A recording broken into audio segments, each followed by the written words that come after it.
Every year, in many parts of the world, people gather. There is music, there is dancing, there are candles and prayers. Statues are lifted high, carefully dressed, lovingly carried, and people say, "This is our faith." But have you ever stopped and asked a simple question?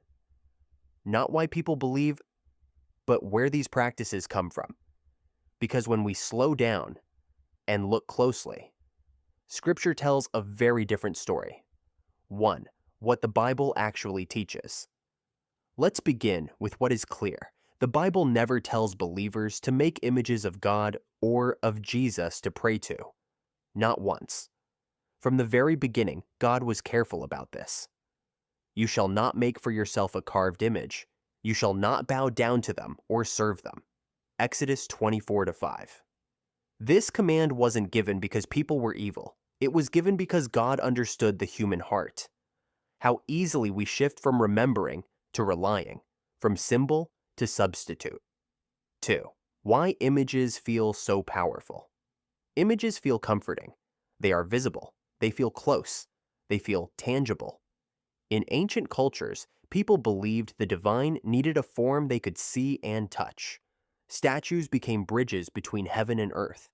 So when Christianity spread across the world, it entered cultures already trained to express devotion through objects. Images didn't appear overnight. They slowly became helpers, reminders, tools for faith. But Scripture never presents faith that way. Faith, in the Bible, is trust without sight. 3. When practice quietly replaces Scripture. Here's where the shift happens. When people kneel before an image, when prayers are directed toward it, when protection, healing, or blessing is expected from it, the focus has moved. Not intentionally, not maliciously, but practically. The early followers of Jesus did not carry images of him. They carried his words, his teachings, his command to repent, forgive, and obey. Their faith was alive, not anchored to objects. 4. It's not worship. A gentle question. Many sincerely say, "We don't worship the image, we worship God." And sincerity matters.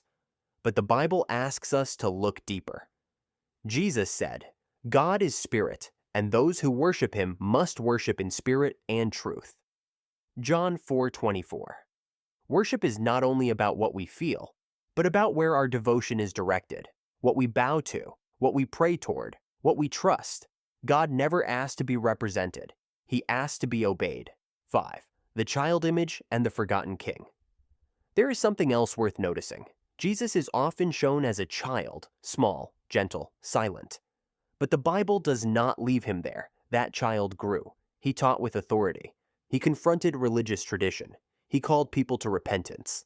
And today, he reigns as king. Jesus didn't come to be carried through streets. He came to carry our sins and rule our lives. 6. What God has always desired.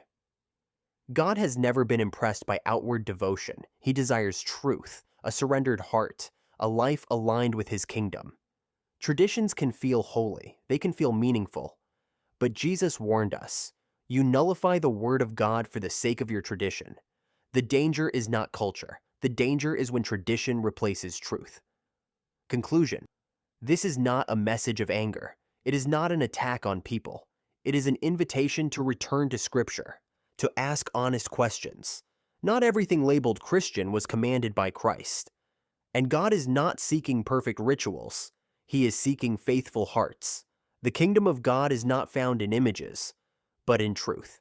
If this blessed you, like and subscribe for more kingdom truth. God bless you.